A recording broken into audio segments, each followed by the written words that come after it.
पैगंबर, मेरी तरफ से लोगों को कह दो कि ऐ मेरे बंदो, जिन्होंने अपनी जानों पर ज्यादती की है, अल्लाह की रहमत से नाउम्मीद न होना। अल्लाह तो सब गुनाहों को बख्श देता है। बेशक वही तो है बड़ा बख्शने वाला, बड़ा मेहरबान।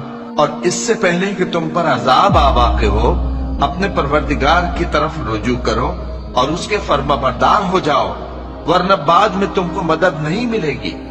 और इससे पहले कि तुम पर नागहां अजाब आ जाए और तुमको खबर भी ना हो, इस निहायत अच्छी किताब की जो तुम्हारे परवरदिगार की तरफ से तुम्हारी जानिब नाजिल हुई है, पैरवी करो।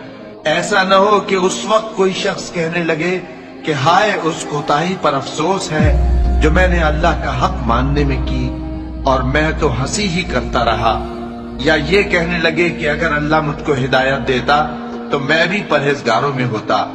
या जब अजाब देख ले तो कहने लगे कि अगर मुझे फिर एक दफा दुनिया में जाना हो तो मैं नेकूकारों में हो जाऊं।